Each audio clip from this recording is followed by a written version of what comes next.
오늘 하나님 말씀 출애굽기 26장 31절부터 오늘은 37절까지만 보겠습니다. 한 절씩 교독하겠습니다. 너는 청색, 자색, 홍색 실과 가늘게 꼰 배실로 짜서 휘장을 만들고 그 위에 그룹들을 정교하게 수놓아서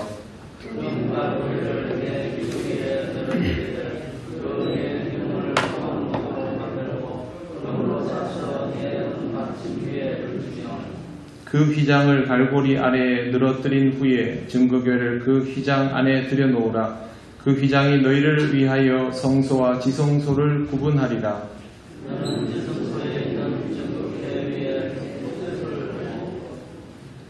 그 휘장 바깥 북쪽에 상을 놓고 남쪽에 등잔대를 놓아 상과 마주하게 할지며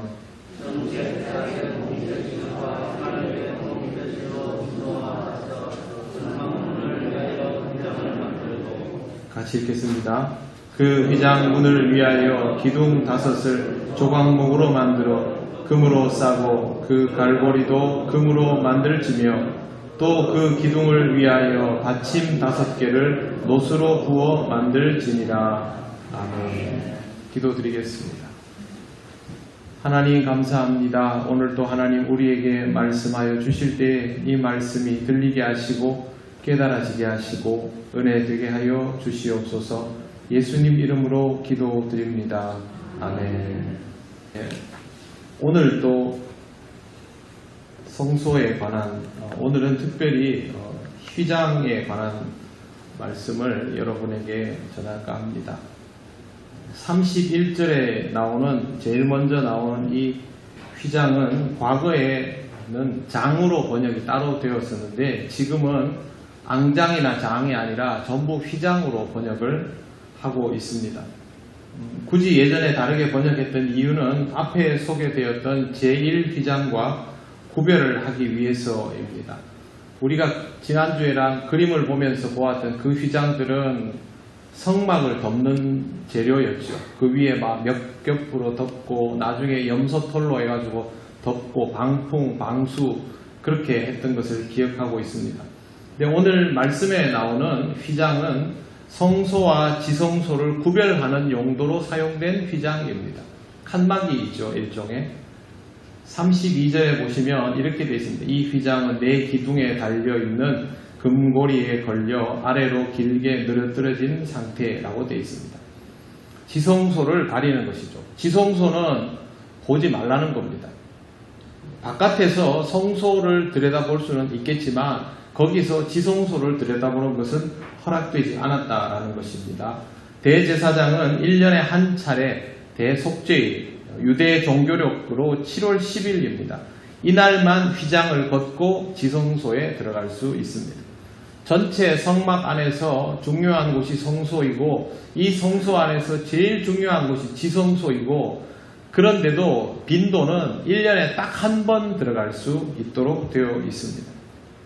거룩한 곳 중에서 더 거룩한 곳을 구별해 놓았죠. 지성소라는 말은 지극히 성스러운 곳, 원문 그대로 번역하면 성스러운 곳 중에서 성스러운 곳. 굳이 이렇게 번역을 해 놓았고 경계를 휘장으로 했습니다.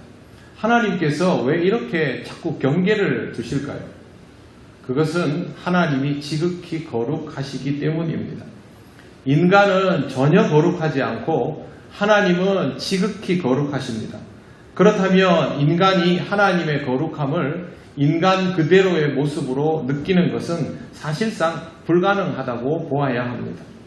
그럼에도 불구하고 사람은 만들어주신 하나님의 거룩하심을 경험해야만, 입어야만 죄 가운데 머물지 않고 더 나은 삶, 은혜의 삶으로 나아갈 수 있기 때문에 어떻게든 하나님의 거룩하심이 경험되어야 하고 그렇게 경험되면 그것이 알아지고 깨달아져야 합니다.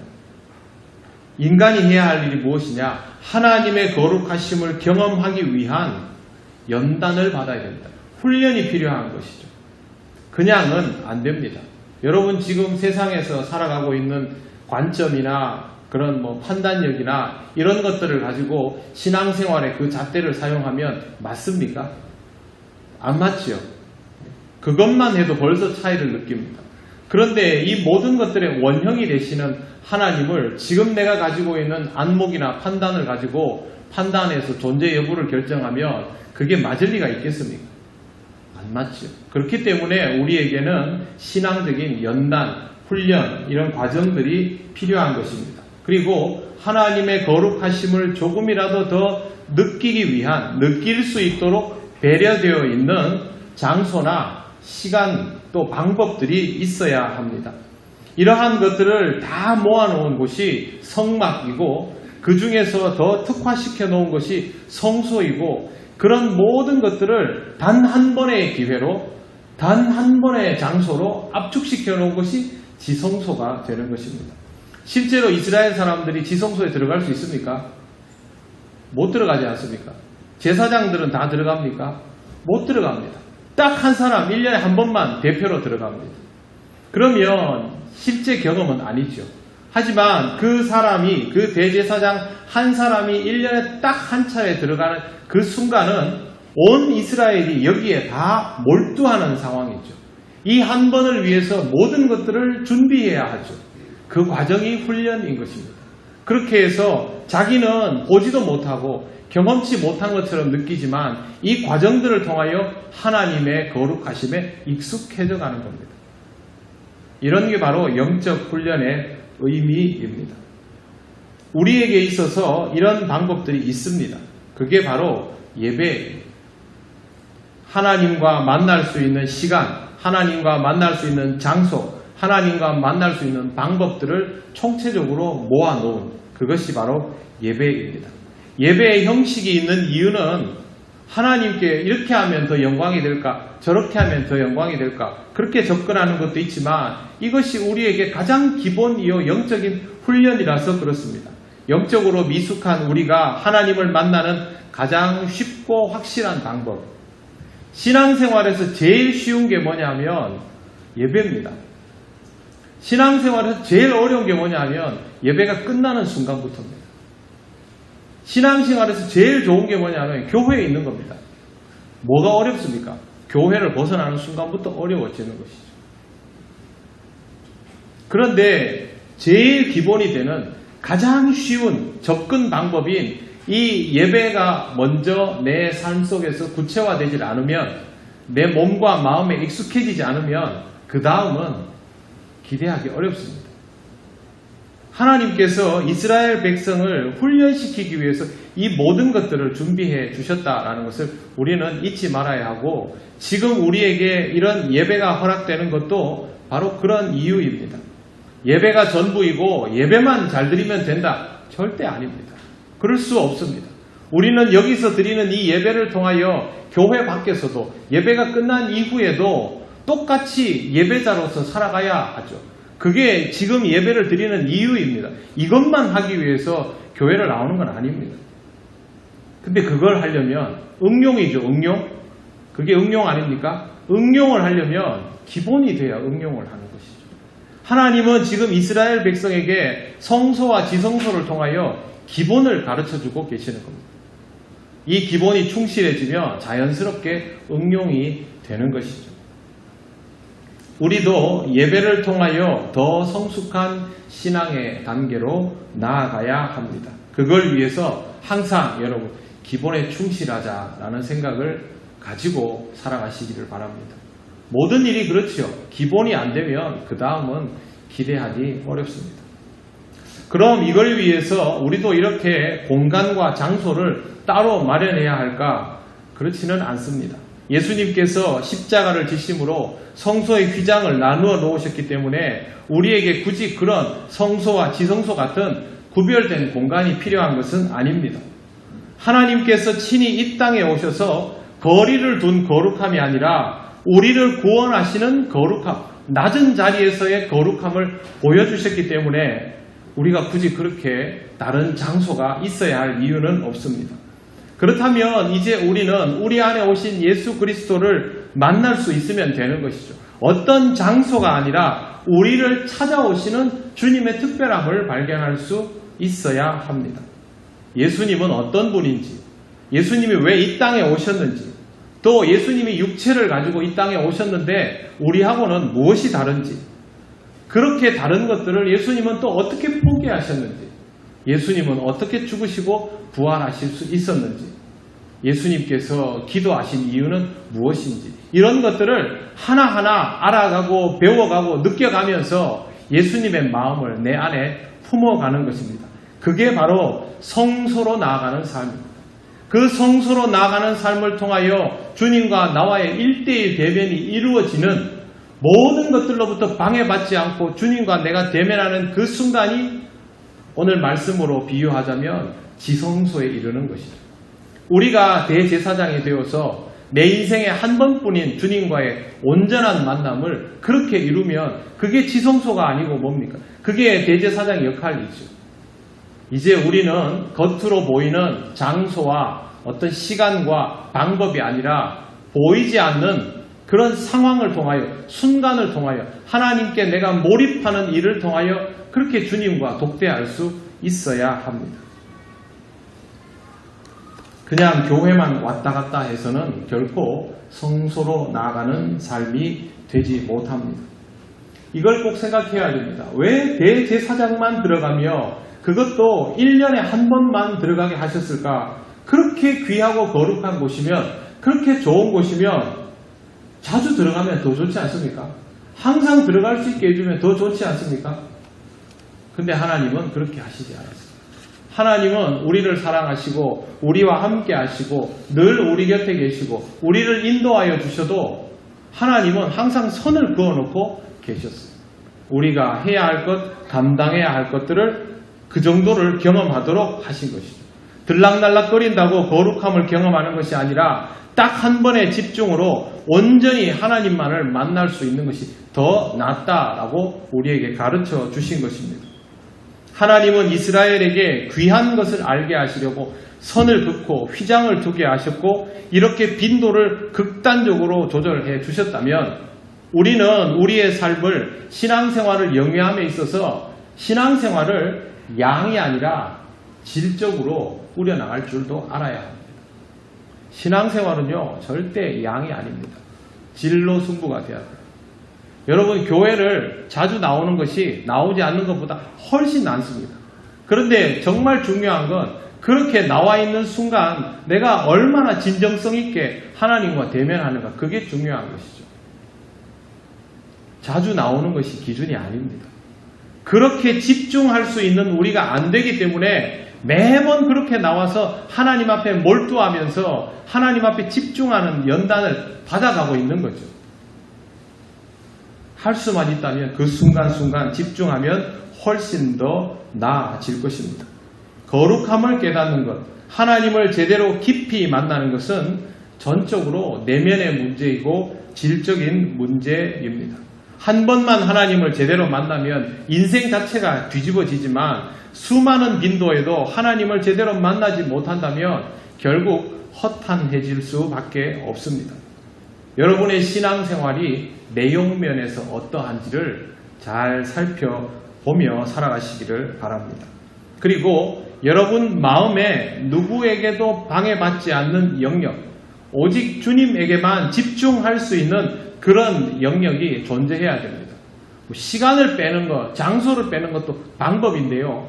여러분의 생각 중에 다른 어떤 생각으로도 침범하지 못하게 만드는 영역이 있어야 된다는 겁니다. 하나님을 생각하는 것, 말씀을 묵상하는 것들을 하면 다른 것들로부터 방해받지 않을 만큼 여러분들이 거기에 대한 애착이 있어야 돼요. 사모함이 있어야 된다는 거죠. 세상 일들도 재밌고 즐겁고 좋은 일 많지 않습니까? 드라마를 보고 나면 잔상이 남죠. 기분 좋은 일이 있으면 자꾸 생각이 나죠. 해야 될 숙제가 있어도 생각이 납니다. 걱정거리가 있으면 떨치지를 못하고 교회에 와서 앉아 있어도 그걸 자꾸 생각하게 됩니다. 그런데 그렇게 하다가도 말씀을 읽고 말씀을 듣기 시작하면 여기에 빠져들 수 있을 만큼의 몰입도가 있는 그런 삶이 되어야 한다는 겁니다. 그래야 여러분이 하나님 앞에 딱 서면 그 영역이 지성소처럼 자리가 딱 잡히지 않습니까? 운동도 좋아하고 놀기도 좋아하고 친구 만나고 다 좋지만 하나님 앞에 서면 그게 제일 좋은 사람입니다. 그래야 여러분의 마음에 지성소가 생기는 겁니다. 다른 걸 금하는 이유는요, 이걸 하려고 금하는 건데 사실 이게 제대로 되면 여러분이 자유함을 가지기 때문에 굳이 여러분들이 다른 것들에 대해서 절제하려고 몸부림치지 않아도 알아서 절제가 됩니다. 금욕적인 생각보다는 주께서 진리 안에 자유가 있다 하셨으니까 여러분이 하나님을 만나는 일을 더 기뻐하고 사모할 수 있는 그런 사람, 말씀을 대할수록 몰입이 더 잘 되는 사람, 그런 사람으로 늘 연단을 받아 가시기를 바랍니다. 지성소는 모든 것이 차단되는 공간입니다. 그 안에 들어가는 제사장의 생사를 파악할 수도 없을 정도입니다. 하나님과의 대면에 집중하려면 모든 것이 차단되는 공간이나 시간을 스스로 정하거나 어떤 상황에도 하나님에게만 몰두할 수 있도록 되어야 하니까 이런 부분에 대해서는 여러분 신앙의 훈련이 필요합니다. 그래서 예배를 드릴 때 집중할 줄 알아야 하고, 말씀을 읽을 때 집중할 줄 알아야 하고, 기도를 드릴 때 집중할 줄 알아야 하고, 신앙적인 묵상을 할 때도 집중할 줄 알아야 됩니다. 자꾸만 이렇게 흐트러지고 산만해지고 이러면 결국에는 효과가 나오지 않는다는 것이죠. 이 부분은 강제로 누가 해줄 수 없습니다. 스스로 집중할 수 있어야 되고, 이걸 잘 하시려면 지금처럼 예배를 드릴 때, 또 이렇게 말씀을 들을 때, 또 새벽에 나와서 기도하고 할 때 스스로 여러분이 하나님 앞에 몰두할 수 있도록 연단을 하시기 바랍니다. 옛날부터 이런 이거를 영성훈련이라고 합니다. 영성훈련이 다른 게 아니고요. 그래서 이거는 여러분들 스스로 계속 검진해가면서 성장을 해 나가시기를 바랍니다. 33절 보시겠습니다. 그 휘장을 갈고리 아래 늘어뜨린 후에 증거궤를 그 휘장 안에 들여놓으라, 그렇게 되어 있습니다. 휘장 안 지성소에 증거궤가 있다는 겁니다. 지극히 거룩한 처소, 하나님을 만나는 그 처소에서 우리가 하나님을 만나러 들어가면, 대제사장이 대표로 들어가면 그곳에서 대제사장이 만날 수 있는 대상은 말씀인 것이죠. 결국 하나님은 증거궤를 통하여 이스라엘 백성을 만나 오셨습니다. 그리고 그걸 상징적으로 보여주기도 하고 실제로 지성소에서 그렇게 하기도 하는 것은 하나님은 말씀을 통하여 이스라엘 백성과 대면하신다라는 뜻이 여기에 들어있습니다. 그래서 지성소 안에 증거궤가 있는 것이죠. 십계명이 무슨 의미입니까? 너희를 사랑하는 나는 이 말씀을 통하여 너희를 만난다. 이게 하나님 마음 아닙니까? 그렇기 때문에 우리가 하나님을 만나려면 무엇보다도 말씀을 통하여 만나줘야 합니다. 그러려면 말씀을 잘 듣고 헤아리고 순종할 줄 알아야 합니다.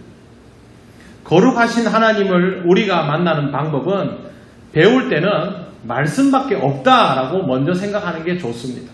물론 하나님을 만나는 방법은 그 외에도 많겠지요.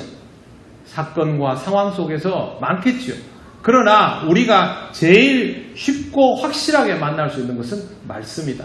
먼저 그렇게 해야 우리가 말씀 앞에 더 서려고 하고 말씀에 집중하려고 합니다. 여러분의 삶에 특히 내면에 지성소를 두고 방해받지 않도록 해서 거기서 이루어져야 할 일, 하나님의 말씀을 읽는 겁니다. 정말 집중해서 말씀을 읽고 묵상해서 하나씩 깨달아져야 한다는 겁니다. 우리는 보통 이런 일들을 설교를 하는 설교자에게 필요한 일이라고 판단하고 있습니다.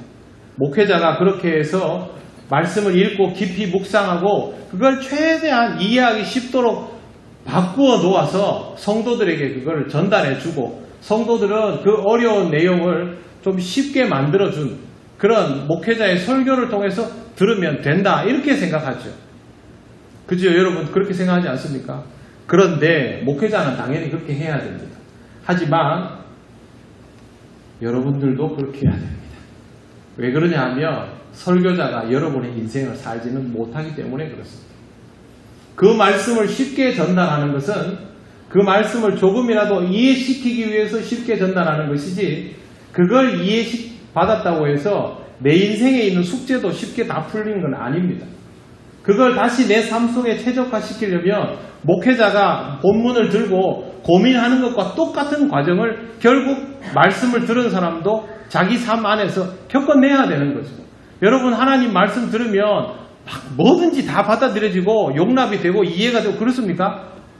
아니잖아요. 그러면 힘든 게 정상입니다.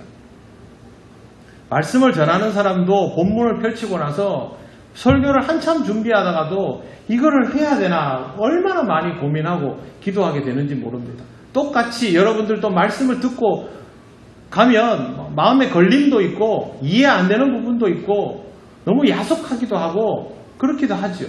그때 하나님 앞에서 이 말씀을 받아들여가는 과정이 똑같이 있어야 되는 것이죠.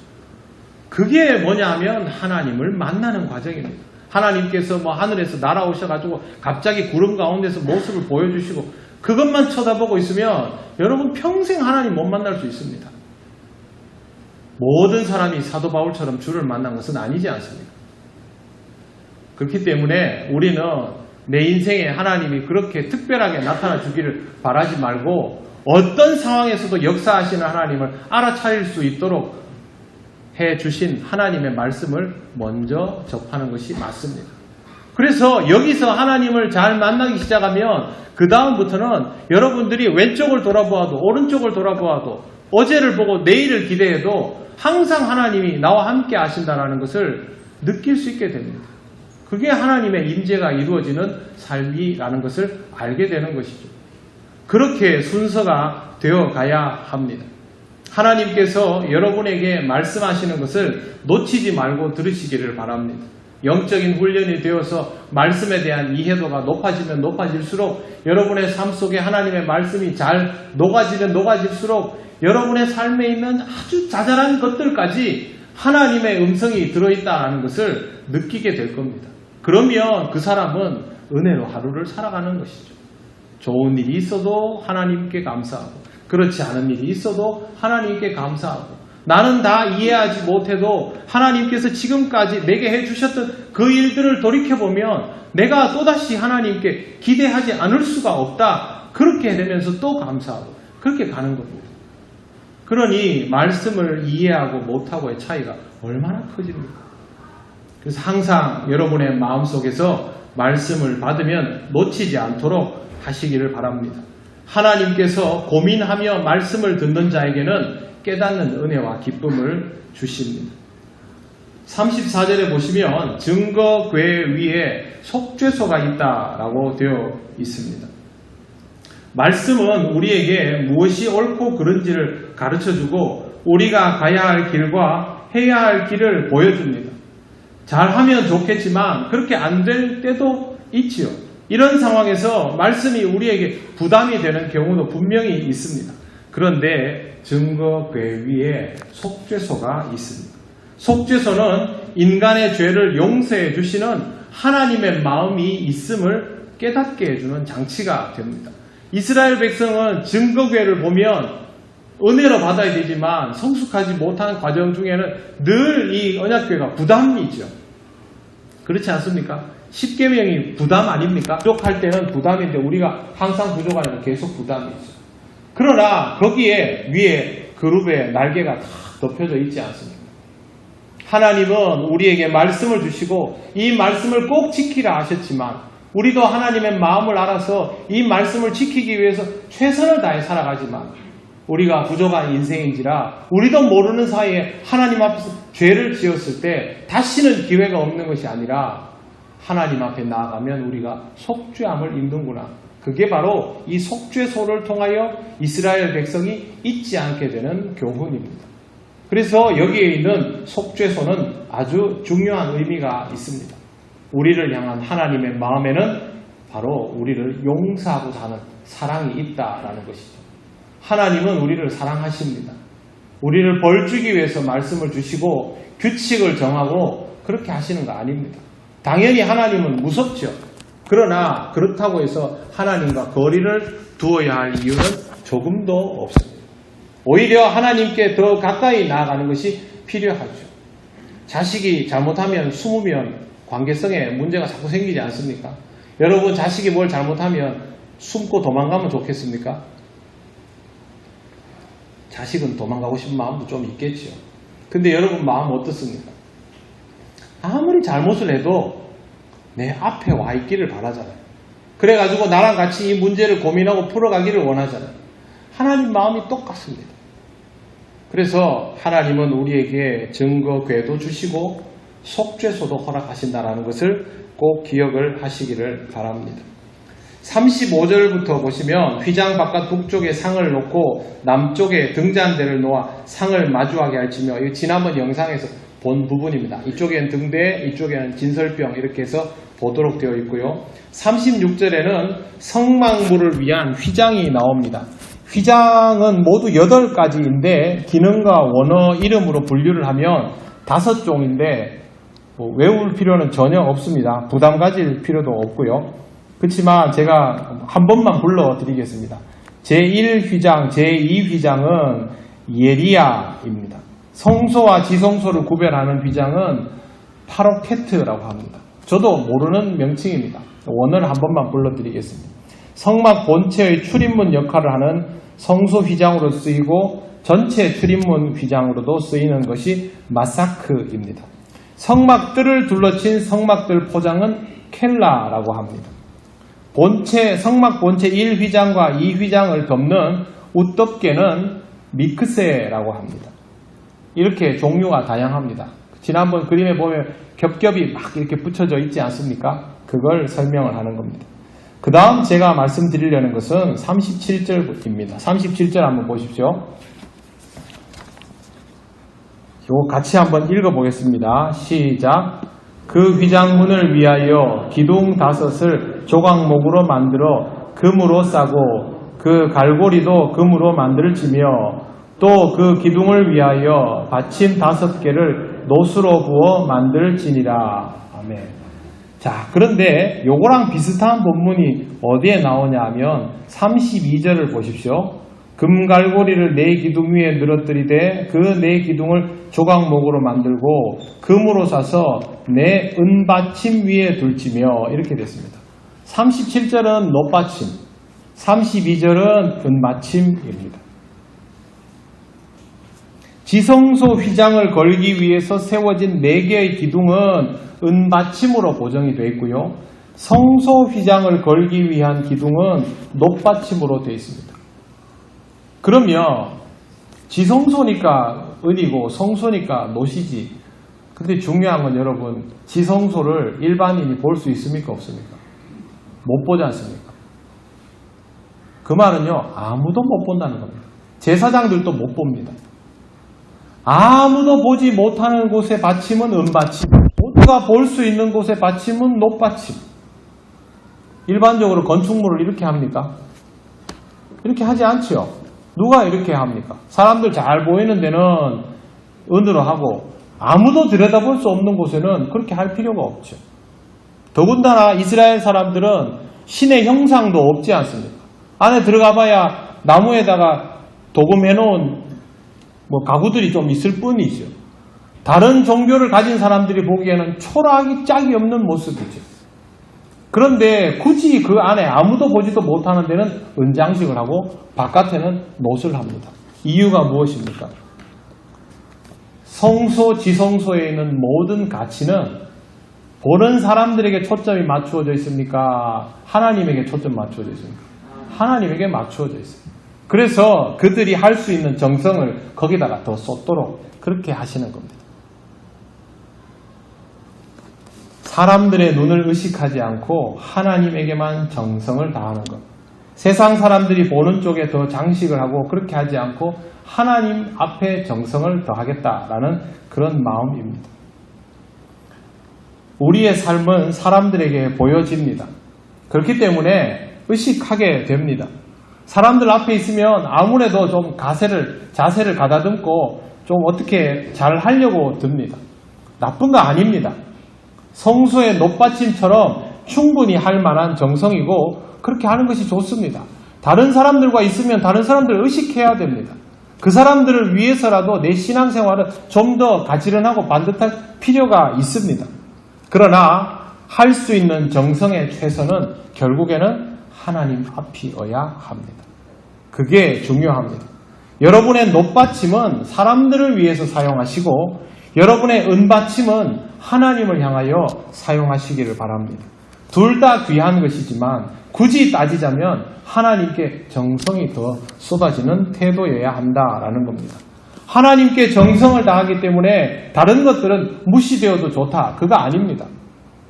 그렇게 하면 고르반이죠. 그건 하나님을 기만하는 것이고 사람들을 기만하는 것이 됩니다. 여러분 이거 어떻게 해야 되는지 잘 아시죠? 어떻게 해야 됩니까? 사람에게도 정성을 다하고 하나님에게도 정성을 다하는 것이 답입니다.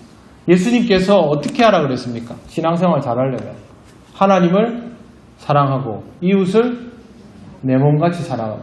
여러분 이웃을 내 몸같이 사랑하라는 말은요 하나님께 잘하는 거하고 똑같은 수준입니다. 아니면 그렇게 사랑을 못하거든요. 그래서 하나님을 사랑하는 것과 이웃을 사랑하는 것은 결코 다른 게 아닙니다. 결국 우리의 삶은 하나님 앞에 정성을 다해줘야 하는 거죠.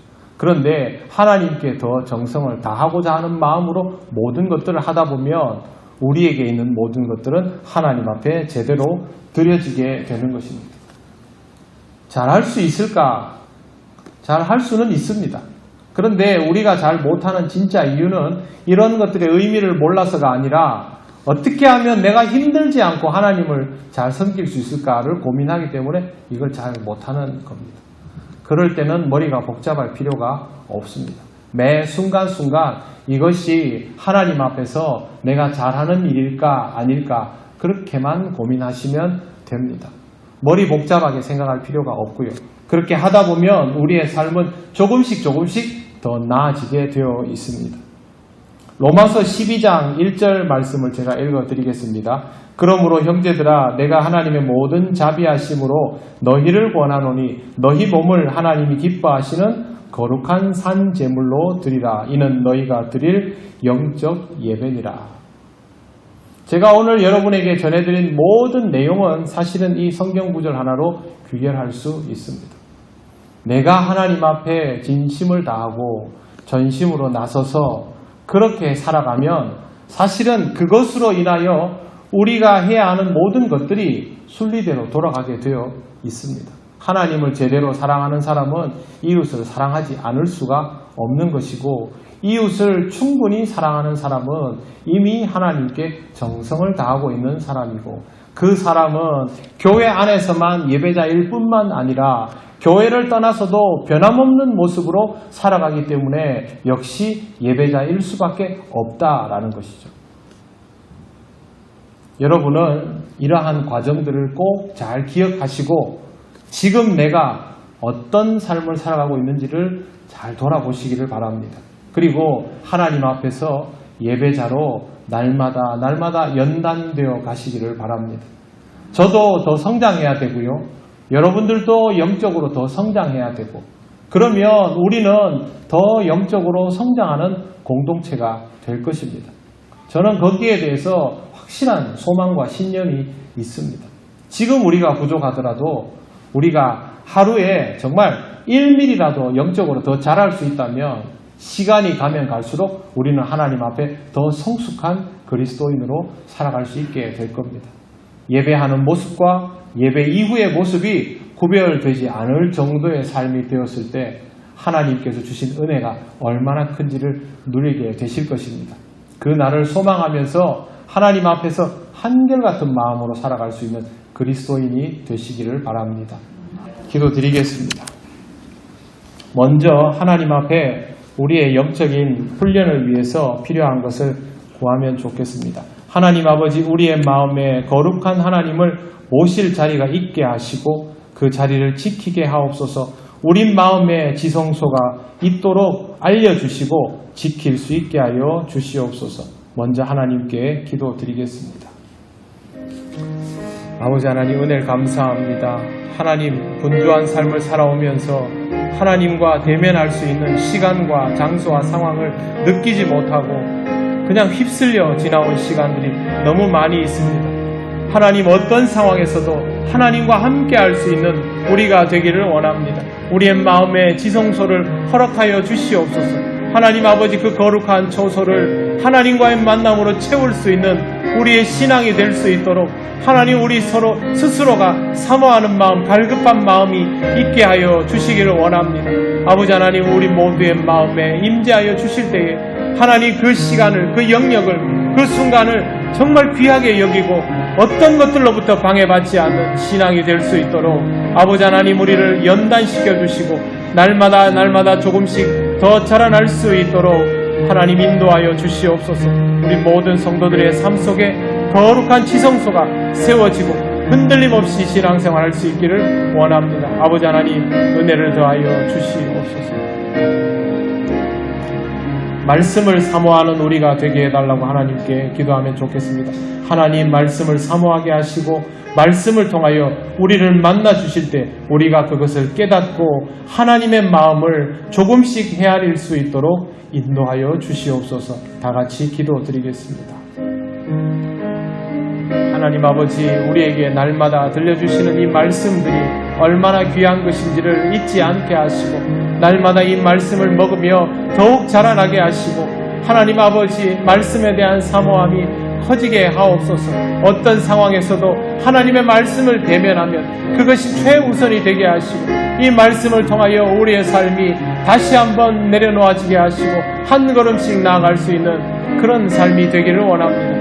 하나님 우리를 지혜롭게 하여 주시기를 원합니다. 말씀을 대할 때마다 말씀에 대한 애정이 더욱 커지는 사람이 되게 하시고 이 말씀의 깊이를 따라 우리의 삶도 하나님 앞에서 날로 성숙해질 수 있도록 인도하여 주옵소서. 하나님 아버지, 우리가 말씀을 대하는 시간과 기회가 늘어날 수 있도록 우리 스스로 선택하고 그 길을 갈 수 있도록 아버지 하나님 우리에게 다시 한번 역사하여 주시옵소서. 우리의 믿음을 위하여 하나님께 기도하면 좋겠습니다. 하나님 아버지, 언제 어떤 상황, 어떤 순간에서도 우리의 믿음이 지켜질 수 있도록 우리와 함께 하시고 우리를 인도하여 주시옵소서. 의심하지 않고 하나님과 동행하는 우리들 되게 하여 주시옵소서. 다 같이 기도드리겠습니다. 아버지 하나님, 은혜를 감사합니다. 우리가 조금 더 자라나면 더욱더 하나님을 믿고 따르며 어떤 상황에서도 의심하지 않고 그렇게 살아갈 수 있으리라 믿습니다. 하나님, 우리가 부족하오니 아버지 하나님 우리에게 하나님의 임재가 더욱 경험되게 하시고 의심하지 않게 하시고 한 걸음 한 걸음을 하나님과 함께 걸어가고 있음을 확신하며 나아가는 믿음의 사람이 될 수 있게 하여 주셔서 흔들림 없이 하나님 허락하신 우리의 길을 가게 하여 주옵소서. 우리 통역교회 모든 성도들 주님 앞에서 믿음으로 한 걸음씩 걸어가며 날마다 그 믿음이 자라나게 하시고 하나님께 영광을 돌리는 귀한 삶이 되게 하시며 우리가 함께 모여 주의 몸된 교회를 이루어 싸우니 아버지 하나님 우리의 믿음으로 하나님 앞에 견고한 성읍이 되어 영광을 돌리는 귀한 삶이 되게 하여 주시옵소서. 아버지 하나님 우리와 함께 하여 주시옵소서. 하나님 은혜를 감사합니다. 아직 부족하고 어리석은 우리들이지만 하나님 우리를 사랑하셔서 날마다 우리와 함께하여 주시고 여러 가지 일들로 깨닫게 하심을 감사합니다. 아직 많이 부족하오니 하나님이 말씀하여 주실 때마다 그 말씀이 들리게 하시고 깨달아지게 하시고 말씀에 대한 사모함이 더욱 커지게 하셔서 하나님 앞에서 우리의 믿음이 자라나는 것을 우리가 스스로 느낄 정도가 되게 하여 주시기를 원합니다. 하나님 은혜를 더하여 주옵소서. 믿음이 자라나며 하나님께 영광을 더욱 돌리게 하시고 우리가 함께 모여 우리의 믿음으로 하나님을 더욱 기쁘시게 하는 아름다운 주의 교회가 되게 하여 주시옵소서.